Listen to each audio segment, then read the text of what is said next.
lorsque le soleil se leva sur Chickamauga le 21 septembre 1863. Le paysage autrefois pittoresque de collines ondulantes et de forêts n'était plus qu'un décor de dévastation totale. L'armée de l'Union venait de capturer un nœud ferroviaire vital à Chattanooga, dans le Tennessee, juste de l'autre côté de la frontière de l'État voisin. Ils lancèrent ensuite une offensive dans le nord de la Géorgie. Le 19 septembre, ils furent confrontés aux Confédérés en défense près de la petite ville de Chickamauga. Ce qui suivit durant les 48 heures suivantes fut un bain de sang effroyable, même selon les standards déjà brutaux de la guerre de sécession. Lorsque les troupes du Nord battirent finalement en retraite, laissant la victoire aux Confédérés, plus de 36 000 hommes gisaient morts ou blessés sur le champ de bataille. Alors que la guerre avançait, les citoyens des environs, comme c'était si souvent le cas, affluèrent vers le champ de bataille pour aider les blessés et, plus difficile encore, enterrer les dizaines de milliers de cadavres. Cherchant à aider comme elles le pouvaient, les nonnes d'un couvent voisin se portèrent volontaires. Les sœurs offrirent un soutien spirituel et aidèrent même à transporter les corps et à creuser les tombes. Toute cette épreuve était difficile à supporter. C'était quelque chose que ni ces femmes, ni les habitants locaux n'avaient jamais vécu. La scène bouleversante était particulièrement éprouvante pour l'une des sœurs. Elle était passée d'une vie calme et protégée, faite de prières et d'études religieuses, à ceci. « Seigneur, je sais que nous sommes appelés à être patients. Mais lorsque tu as dit qu'un jour, tu essuierais toute larme de nos yeux et qu'il n'y aurait plus de mort, ni de deuil, ni de cris, ni de douleur. Ô Père, si seulement ce jour pouvait être aujourd'hui, ces garçons ne devraient pas être en train de faire la guerre. Celui-ci n'avait sûrement pas plus de 13 ans. Oh, oh, bonjour. Y a-t-il quelqu'un? Avez-vous besoin d'aide? » Alors qu'elle s'occupait des corps des hommes, la jeune nonne voulut faire une pause pour se reposer un moment. Elle s'excusa auprès du groupe et s'éloigna pour trouver un endroit plus isolé dans les bois, peut-être pour prier, ses gestes étant un peu désordonnés. Mais alors qu'elle tentait de reprendre ses esprits, elle entendit quelque chose bouger dans la forêt, à une courte distance. Cette femme est le premier témoin connu de la chose qui rôderait dans la région depuis la fin de la bataille. On peut donc peut-être lui attribuer la naissance de la légende. Mais quoi qu'elle ait vu, c'était tout à fait terrifiant. Penchée, au-dessus du corps d'un soldat mort, se trouvait ce qu'elle décrira comme une créature d'apparence démoniaque. Ce qui l'effraya encore plus fut lorsqu'elle réalisa que la créature était en train de manger le cadavre, arrachant des morceaux de chair, avec une bouche remplie de dents pointues. Pensant d'abord qu'il s'agissait peut-être d'un animal sauvage, elle sut qu'elle n'était pas en sécurité et tenta de reculer. Mais elle marcha sur une branche, et le bruit fit lever la tête de la créature. C'est alors qu'elle vit ses yeux. Ils étaient vert vif, et, dans l'ombre des arbres, on aurait dit qu'ils brillaient. Elle n'avait jamais vu de démon, mais cela y ressemblait certainement. Instinctivement, elle attrapa le crucifix qu'elle portait autour du cou et commença à invoquer Dieu, ordonnant à la créature de partir. À son grand étonnement, cela sembla fonctionner. La créature, qui la fixait toujours de ses immenses yeux verts, poussa soudain un hurlement, puis disparut dans le néant. Ce serait la dernière fois qu'elle verrait la créature, mais loin d'être la dernière fois qu'elle serait aperçue. Allez, tas de ferraille. Ah, super, frère, tu dois commencer à économiser pour un nouveau camion. Ce vieux tas de boulons, c'est plus possible. Hein? Quel genre de machine de Scooby-Doo ils conduisent? Des phares verts? Dingue. Cette histoire suivante est souvent citée dans les articles et forums discutant de la légende des vieux yeux verts. Elle tourne autour d'un jeune homme anonyme, appelons-le Marc. Un jour, dans les années 1970 ou 80, Marc se rendait chez sa nouvelle petite amie, juste après la frontière de l'État de Géorgie. Sa soirée ne se passait déjà pas bien. À peine avait-il quitté le travail que sa voiture était tombée en panne et il allait pleuvoir. Ne voulant pas rater son rendez-vous, il convainquit son grand frère de lui prêter un vieux pick-up délabré. Comme il était maintenant en retard, il décida de prendre un raccourci par Lafayette Road qui traversait Chickamauga. La route bordée de forêts denses de chaque côté, la forte pluie venait enfin de cesser, mais un épais brouillard s'était installé sur l'ancien champ de bataille. Alors qu'il roulait dans le brouillard, il vit quelque chose d'étrange arriver en sens inverse dans l'autre voie. Au début, il pensa qu'il s'agissait simplement des phares d'une autre voiture, mais il remarqua qu'ils étaient verts. Mark trouva cela étrange. Il n'avait jamais vu de phare vert. Il se dit que c'était peut-être un type d'ampoule spéciale. En s'approchant, il vit que les lumières étaient très brillantes. Puis elles commencèrent à osciller d'un côté à l'autre de la route. Toujours pensant qu'il s'agissait de phares, Mark klaxonna légèrement, voulant signaler à ce conducteur fou de faire attention. Mais cela ne fit qu'empirer les choses. Au son du klaxon, les lumières semblèrent dévier directement dans sa voie, s'alignant pour une collision frontale.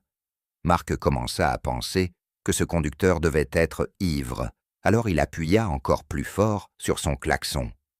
Les lumières approchaient vite. L'impact allait se produire d'une seconde à l'autre. Mark écrasa les freins et tenta de se déporter. Alors que le vieux camion glissait hors de la route, Mark vit soudain que les lumières vertes n'étaient attachées à aucun véhicule. Elles n'étaient attachées à rien du tout. C'étaient simplement deux grandes orbes vertes flottantes qui zigzaguaient sur la route. Oh, ma tête! Oh, oh non! John va me tuer. Oh, qu'est-ce que c'est? Lorsque Mark reprit connaissance après l'accident, la première chose qu'il vit fut que le camion de son frère était complètement détruit. L'avant était littéralement enroulé autour d'une souche massive. Heureusement, d'après ce qu'il ressentait, sa seule blessure semblait être une bosse à la tête, mais c'était peut-être juste l'adrénaline. Malheureusement, les phares étaient brisés et il ne voyait rien. Tout autour de lui, sur Lafayette Road, n'était que noir total, sauf une faible lueur verte. En tournant la tête, Mark vit les orbes, comme deux yeux verts luisants, flottant dans le brouillard, au-dessus de la route. Mark ressentit une terreur inexplicable en les observant. Puis elles disparurent soudainement. Plongé dans une obscurité encore plus totale, Mark sentit une nouvelle montée de peur. Quelque chose bougeait juste à l'extérieur du camion. En tournant la tête vers les arbres, il aperçut une silhouette se déplaçant dans le brouillard, faiblement éclairée par la lune, juste assez pour qu'il distingue une forme. Cela ressemblait à un homme aux longs cheveux sombres, tombant jusqu'à la taille.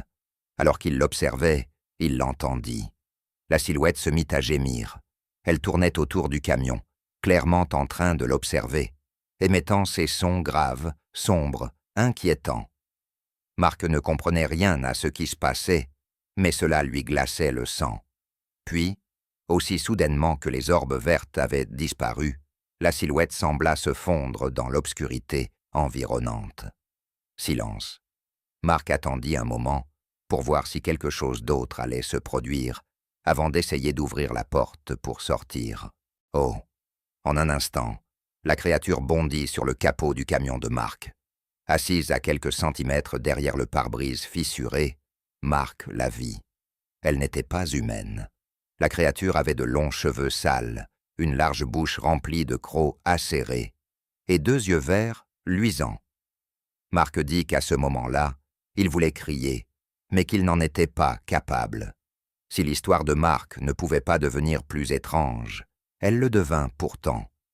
Selon Mark, fixer les yeux de la créature l'aurait plongé dans une sorte de transe hypnotique.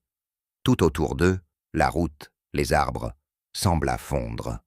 Lorsque la vision devint plus claire, Mark fut horrifié de voir des corps autour de lui. Le sol était couvert de cadavres d'hommes en uniforme bleu marine et gris. Au loin, il entendait des explosions, des claquements. Le sol était brûlé. L'air avait une odeur qu'il ne pouvait décrire. Il entendait des hommes hurler de douleur, gémir. Le son lointain d'un klaxon de voiture le tira soudain de sa vision. Un véhicule de patrouille d'un garde forestier approchait du camion accidenté. La dernière chose dont Mark se souvint fut la créature sautant du capot et disparaissant dans le brouillard. 2 rangers sortirent de leur camion et s'approchèrent de lui. En l'aidant à sortir, Mark, visiblement bouleversé, ne put que leur demander s'ils avaient vu la créature, aux yeux verts, qui était juste là. Les rangers échangèrent un regard. De toute évidence, ils pensaient que ce pauvre garçon souffrait probablement d'une commotion. Les gardes forestiers essayèrent de le rassurer en disant qu'il n'y avait rien, mais Mark insistait, au point qu'ils décidèrent au moins de fouiller les environs pour lui faire plaisir. Ils ne trouvèrent rien. Mais ces 2 hommes ne seraient pas les derniers gardes forestiers mêlés à l'histoire d'Old Green Eyes. Oh mec, je ne comprendrai jamais ces passionnés d'histoires vivantes. Ouais, pourquoi ça? Tous ces reconstituteurs de la guerre de sécession, qui courent en uniforme de laine, sous cette chaleur, à faire semblant de se tirer dessus. Je peux imaginer quelque meilleure façon de passer un week-end. Je veux dire, tu étais dans l'armée, non, Ed? Qu'est-ce que tu préférerais faire? Passer ton samedi soir avec une bière fraîche, ta copine, ou, tu sais, transpirer comme un dingue à jouer à la guerre pendant un été en Géorgie? Eh bien, présenté comme ça, la réponse est assez évidente. Mais je n'avais pas le choix quand j'étais dedans. Et pour ces gars-là, c'est plus que jouer à faire semblant. C'est une façon de garder l'histoire vivante. Tu sais, comme revenir dans le temps pour revivre ce que ces soldats ont vécu. Eh bien, appelle-moi fou, mais j'apprécie nos conforts modernes, comme la climatisation. Ouais, là-dessus tu marques un point. Waouh, c'est qui, ce type, hein? Un des reconstituteurs qui se promènent dans le noir à 4 heures du matin. Je savais qu'ils étaient bizarres. Dave, quoi, Ed? Il y a quelque chose qui cloche avec ce gars.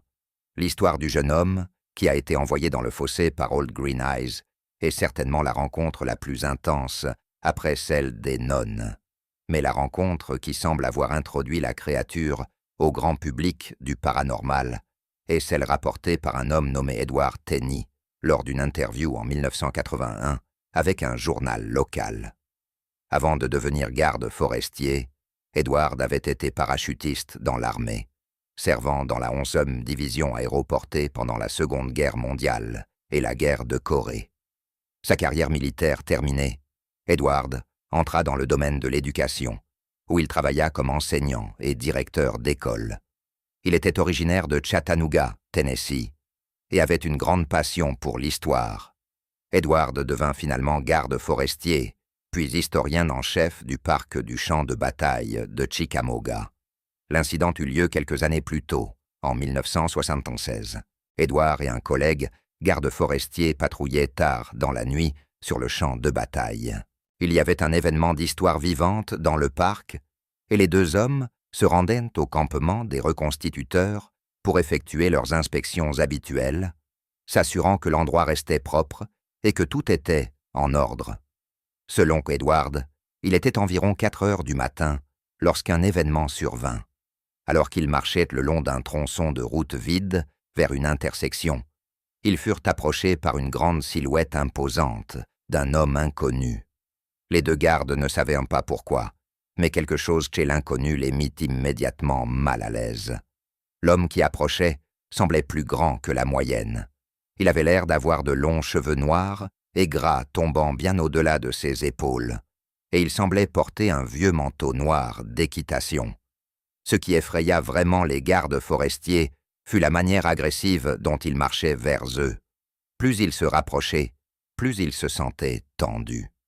Espérant éviter une confrontation, les gardes traversèrent la route pour lui laisser un large passage. Il les dépassa à vive allure.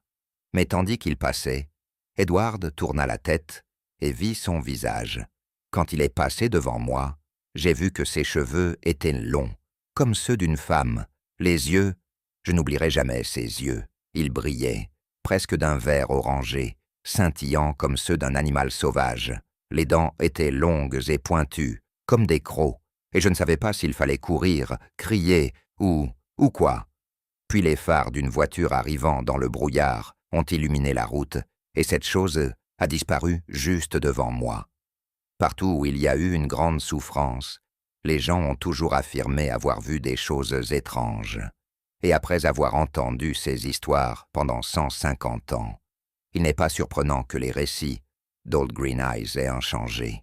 Un simple jeu du téléphone suffit à prouver qu'en quelques minutes, une histoire peut être déformée, parce que les gens oublient ou veulent la rendre plus excitante.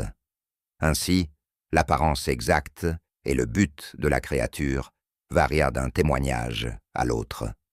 Pour ceux qui accordent du crédit aux histoires d'Old Green Eyes, certains spéculent qu'il s'agit d'un gardien du champ de bataille, destiné à effrayer les intrus pour une raison inconnue. D'autres prétendent que ses origines remontent bien plus loin, liées aux esprits des anciennes tribus autochtones qui vivaient sur ces terres avant même les Cherokees. Cependant, en raison des variations, il est possible que la légende locale ait conduit à des cas de simples erreurs d'identification. Dans la recherche de réponses, il existe une rencontre qui eut lieu à Chickamauga mentionnant quelque chose de similaire. Elle se trouve dans un livre de 1953, intitulé « The Official History of Catoosa County », écrit par Susie Blalock McDaniel. C'est le récit d'un homme nommé Jim Carlock. L'histoire de Jim se déroule une décennie seulement après l'épisode terrifiant des nonnes. Les habitants de Chickamauga avaient peut-être déjà oublié leur histoire, mais durant l'été 1876, des rumeurs commencèrent à circuler, disant qu'il se passait encore des choses étranges autour de l'ancien champ de bataille. Ô Seigneur, pourquoi je te laisse me convaincre de faire ces trucs? C'était pour une bonne cause. Tu dois bien boire quelques verres pour le vieux Georgie en ce jour du centenaire. Jimbo, je te le dis toujours, non, le whisky ne m'a jamais réussi, jamais, et ça ne changera pas. Je le sens me brûler l'estomac en ce moment même. Maintenant ça, c'est juste toi qui découvres enfin ta virilité, c'est tout. Oh, tais-toi. Je commence à penser que tu es une mauvaise influence sur moi. Tu sais ça? Quoi? Moi? Une mauvaise influence. J'aime penser que je fais ressortir le meilleur de toi, Jimbo. Je crois que ma femme aurait quelque chose à dire là-dessus. Attends, qu'est-ce qu'il y a? Tu vois ça, là-bas, sur la route? Ça vient vers nous. Oh oui, je le vois. Bon sang, qu'est-ce que c'est? C'est une personne? T'as déjà vu une personne aussi grande? C'était le 4 juillet 1876, et les États-Unis fêtèrent leur centenaire, leur 100e anniversaire. Jim Carlock et ses amis, comme des millions d'autres Américains, avaient célébré et fait la fête jusque tard dans la nuit. Après avoir profité des festivités à Chattanooga, Jim et ses compagnons, fatigués et probablement ivres, rentrèrent chez eux à cheval. Leur route les menait directement à travers l'ancien champ de bataille de Chickamauga. En tête du groupe, Jim chevauchait, aux côtés d'un ami qu'il identifie comme Monsieur Shields. Tous deux menèrent la marche sur un chemin de terre sinueux, suivi d'une charrette remplie des hommes les plus ivres, ceux qui ne pouvaient pas être laissés sur un cheval. Alors qu'ils avançaient, Jim et Monsieur Shields remarquèrent une silhouette se former devant eux sur la route. Dans la faible lumière de la lune, ils virent une forme avancer lentement vers eux. Au début, cela ne semblait pas inquiétant, mais plus ils la regardaient, plus ils se sentaient mal à l'aise. Jim dit que la silhouette mesurait au moins 3 mètres de haut, avec de longs cheveux blancs ébouriffés. Quand ils tentèrent de lui parler, aucune réponse. Les choses devinrent tendues. Monsieur Shields dut être pris de panique, car il fonça sur la silhouette et se mit à la frapper et la kicker. Durant l'attaque, la grande figure poussa un cri aigu, presque comme celui d'un bébé, suppliant qu'on la laisse tranquille, puis s'enfuit dans l'obscurité. L'idée de frapper un être spectral et de le voir partir en pleurant semble étrange. Mais dans le récit de Jim, rien n'indique que cela était censé être drôle. Même si la visibilité était faible, Jim dit qu'il était certain qu'ils avaient vu quelque chose de surnaturel, le fantôme d'une lavandière noire, d'une manière ou d'une autre, lié à la bataille survenue 13 ans plus tôt. Aucune mention d'yeux verts ne fut faite par Jim, selon le livre de Susie McDaniel. Mais il est possible que des histoires comme celle-ci soient la façon dont naissent les légendes, avec des détails ajoutés au fil des années, à force d'être racontés. À l'époque, Jim était certain d'avoir vu ce qui ressemblait au fantôme d'une lavandière noire de 3 mètres de haut. Mais il faisait sombre. Et puisqu'il revenait des festivités du 4 juillet, il est logique de penser que Jim et ses amis étaient bien plus ivres qu'ils ne voulaient l'admettre. Honnêtement, il semble très probable qu'ils aient en réalité agressé une femme noire bien réelle, parfaitement innocente, et sans doute totalement confuse, portant un panier de linge sur sa tête lors d'une course nocturne. Le récit surnaturel de Jim et son lien avec la légende d'Old Green Eyes suffisent à nous inciter à examiner de plus près les autres histoires concernant la créature. D'abord, il y a l'histoire du jeune homme, projeté hors de la route par Old Green Eyes, très vive, haletante. Mais après quelques recherches, il s'agit probablement d'une fiction. Une nouvelle écrite par l'auteur Craig Domini pour le site Moonlight Road, écrite du point de vue de quelqu'un se rappelant l'événement comme un souvenir. Il semble que les personnes la partageant en ligne aient, volontairement ou non, commencé à la présenter comme une histoire vraie. Les descriptions animales d'Old Green Eyes présentes dans ce récit, ainsi que dans celui des nonnes, sont souvent reprises comme des descriptions réelles par ceux qui écrivent à propos de la créature. Ensuite, il y a l'histoire d'Edward Tenney, l'ancien soldat devenu garde forestier et historien. Les sceptiques de son témoignage soulignent que le parc du champ de bataille de Chickamauga avait du mal à attirer des visiteurs à la fin des années 1970 et au début des années 1980. Après l'interview d'Edward, certains ont rejeté son histoire comme une tentative évidente de raviver l'intérêt pour le parc en attirant des touristes fascinés par les légendes paranormales. Ce genre de stratégie étant depuis longtemps une attraction populaire dans d'autres lieux, comme Gettysburg. Seul Edward sait vraiment ce qui s'est passé cette nuit-là. Mais il est difficile de ne pas remarquer que les 3 récits, les plus connus d'Old Green Eyes, partagent la même structure. Une nuit sombre et brumeuse, quelqu'un marchant sur une route déserte, puis une créature horrible apparaissant, qui se révèle être Old Green Eyes. De nombreuses légendes urbaines suivent ce schéma, chaque nouvelle version s'appuyant sur les précédentes, se déroulant dans des lieux ou des époques différents, mais se terminant chacune à sa façon. Edward Tenney est décédé en 2010. Sans pouvoir l'interroger nous-mêmes, il ne reste pas grand-chose en dehors de son interview de 1981 et d'un court segment diffusé sur une chaîne locale de Chattanooga en 1999.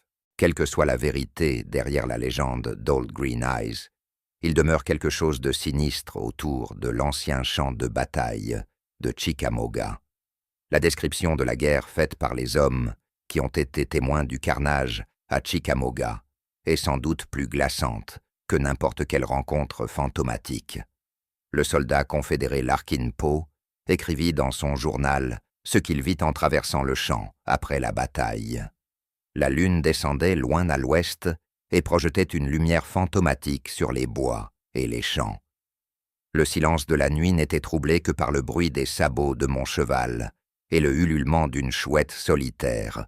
J'avais vu une vieille maison près de Jay's Mill, remplie d'hommes blessés et souffrants, et j'avais à peine avancé que je commençais déjà à voir des soldats morts, encore non enterrés, gisant dans la route et aux alentours. Je continuais ma route, tournant mon cheval tantôt à droite, tantôt à gauche, pour éviter les corps jonchant le sol. À certains endroits, je vis de grands arbres entièrement éclatés par les obus et criblés de balles. Juste avant d'arriver à la maison Brotherton, je tombais sur une scène de mort et de destruction remarquable, même sur ce champ déjà terrible. Je vis un canon, apparemment une pièce fédérale, qui avait été arraché de ses roues par un tir direct de nos armes. Et il semblait que presque tous les chevaux et les hommes affectés à cette pièce étaient morts là, car leurs corps gisaient en amas grotesques autour du canon. Qu'il s'agisse d'un esprit, d'un monstre, d'une hallucination ou de quoi que ce soit rôdant sur les terres ensanglantées de Chickamauga, il n'est finalement pas nécessaire de justifier l'existence d'Old Green Eyes. Beaucoup affirment l'avoir vu, et peut-être l'ont-ils vraiment vu, même s'il ne s'agit que d'une légende, destinée à insuffler un sentiment d'effroi à ceux qui visitent le champ de bataille. Personne ne nie que la bataille de Chickamauga a eu lieu. Il suffit qu'Old Green Eyes existe pour nous rappeler l'horreur indicible de ce qui s'est réellement passé ici, il y a toutes ces années. Que Dieu soit avec chacun d'entre vous, quoi que vous traversiez, et je vous retrouve dans le prochain épisode.